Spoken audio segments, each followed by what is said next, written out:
तो गाइस मैं आप लोग को और एक चीज़ बताना चाहूँगी। मेरा डिस्क्रिप्शन बॉक्स में बहुत सारा लिंक है, बहुत सारा प्रोडक्ट का लिंक है। वो दूसरा कहीं पे नहीं, अमेज़न का लिंक है। तो आप वो लिंक पे क्लिक करके वो प्रोडक्ट ख़रीद सकते हैं। प्रेगनेंसी रिलेटेड भी बहुत सारा प्रोडक्ट है और नॉर्मली जो चीज़ मैं यूज़ करती हूँ और भी बहुत सारा प्रोडक्ट का लिंक है। तो आप लोग से रिक्वेस्ट है, आप एक बार जाके ज़रूर चेक कीजिए क्या प्रोडक्ट है। अगर आप लोग को अच्छा लगे तो ही ख़रीदें, ना लगे तो मत ख़रीदें। ऐसा कोई कुछ नहीं है, बट आप एक बार ज़रूर चेक कीजिए, ये रिक्वेस्ट है। Hello everyone, welcome back to another new vlogs. तो गाइज जैसे बहुत सारा कमेंट आ रहा था कि क्या आईवीएफ के बाद बेड रेस्ट का ज़रूरी होता है। तो उसमें से बहुत कोई है जो कमेंट करते हैं नहीं कंप्लीट बेड रेस्ट चाहिए, बहुत जो है कमेंट करते हैं नहीं मैं तो घर का सभी काम करती थी फिर भी मेरा अभी तक प्रेगनेंसी ठीक ठाक चल रहा है। तो ये जो बेड रेस्ट का कंसेप्ट है कितना दूर सही है कितना दूर गलत है, आज ये टॉपिक पे बात करते हैं। जो मैं बताऊंगी अपना एक्सपीरियंस से बताऊंगी आप लोग को। देखिए मेरे हिसाब से जो है आईवीएफ के एम्ब्रॉयडरी ट्रांसफ़र के बाद आपको जो है बेड रेस्ट का बहुत ज़रूरी होता है। हाँ, हो सकता है किसी का बेड रेस्ट ना किए हुए भी सक्सेस हो जाता है, बट बहुत सारा केसेस में ऐसा होता है कि अगर आप बेड रेस्ट नहीं करते हो सकता है आपका इम्प्लांटेशन फेल हो जाए, आईवीएफ फेल हो जाए, या फिर अगर कंसीव हुआ है तो आगे चल के मिसकैरेज हो जाए या फिर प्रीटर्म डिलीवरी हो जाए, जो मेरे साथ हुआ था। तो आपको बेसिकली जो है ध्यान देना चाहिए। अगर कोई आईवीएफ तक गया है तो ऐसे ही तो कोई आईवीएफ नहीं करवाएगा। बहुत दिन से अगर कोई इनफर्टिलिटी फेस करता है, आईयूआई फेल हुआ है, देन नॉर्मल ट्राई करने से कंसीव नहीं हो रहा है, या फिर फॉलोपियन ट्यूब ब्लॉक है, कुछ तो है रीज़न, इसलिए लोग जो है आईवीएफ तक जाते हैं।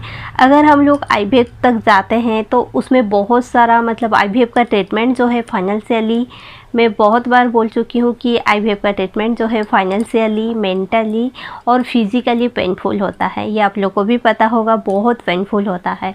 अगर आईवीएफ फेल हो जाता है, आपको फाइनेंशियली जितना प्रॉब्लम नहीं होता है, मेंटली बहुत प्रॉब्लम होता है, फिज़िकली तो होता ही है। आप लोग को पता होगा, इतना सारा मेडिसिन, इतना सारा इंजेक्शंस, तो ये सब चीज़ आगे आगे चल के कभी ना कभी आपको इफ़ेक्ट ज़रूर होगा। जैसे मैं अपना एक्सपीरियंस से बता रही हूँ, अभी जो है मेरा ऐसा बैक पेन कभी नहीं था, बट अभी जो है विंटर स्टार्ट हुआ है, कितना दिन हुआ है, मतलब 8-10 दिन से तो थोड़ा सा ही ये लग रहा है, ठंड पड़ा हुआ है, तो मेरा बैक पेन बहुत हो रहा है। मतलब मैं झुक के कुछ काम नहीं कर पा रही हूँ, झाड़ू लगाने में प्रॉब्लम हो रहा है, घर पोछा लगाने में प्रॉब्लम हो रहा है। प्रॉब्लम तो होगा क्योंकि इतना मेडिसिन, इंजेक्शन जो है कुछ ना कुछ साइड इफ़ेक्ट होगा।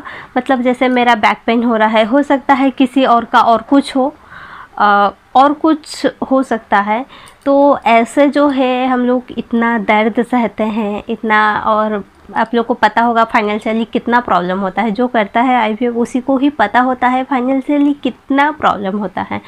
तो अगर हम लोग इतना सब झेल के आईवीएफ करते हैं तो बेड रेस्ट करने में क्या बुराई है। मतलब हाँ, वो जो 15 दिन होता है आईवीएफ में एम्ब्रॉयडरी ट्रांसफ़र के बाद, आपको बेड रेस्ट का बहुत ज़रूरी है। आप किसी को बुला लीजिए घर से, नहीं तो फिर बाहर से ला के खाना खाइए। मतलब बेड से नहीं उठना है मेरे हिसाब से। जो मैं की थी, मेरा सक्सेस हुआ था, वो एक्सपीरियंस मैं आप लोग से शेयर कर रही हूँ। बहुत सारा है जो जिनका फर्स्ट आईवीएफ फेल हो गया है, सेकेंड आईवीएफ कंसीव हो जाता है। फर्स्ट आईवीएफ में वो लोग खुद मुझे बोलते हैं कि फ़र्स्ट आईवीएफ में मैं घर का काम करती थी, मतलब बेड रेस्ट नहीं की थी, हो सकता है उसके वजह से फर्स्ट आईवीएफ मेरा फेल हो गया है। देन मैं सेकेंड आईवीएफ में कंप्लीट बेड रेस्ट की थी, मेरा सेकेंड आईवीएफ सक्सेस हो गया।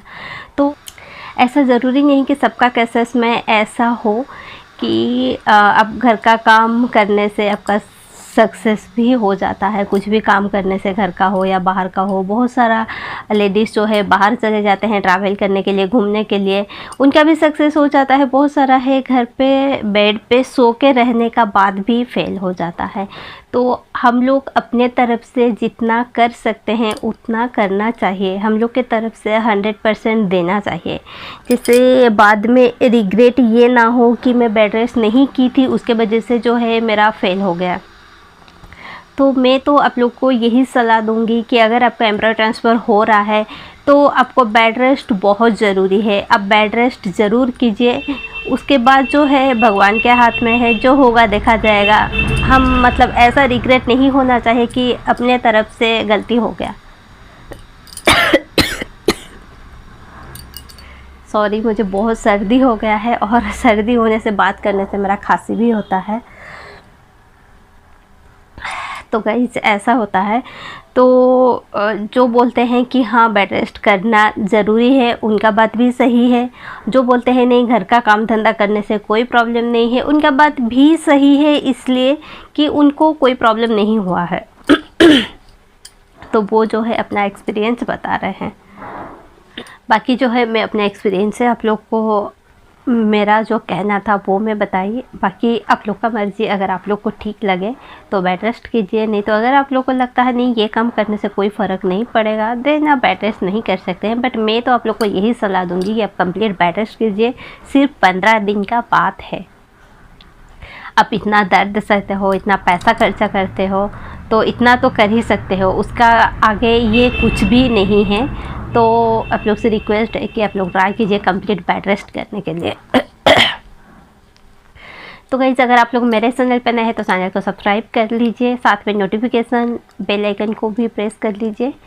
फिर मिलते हैं एक अनदर न्यू व्लॉग्स में। Thank you so much.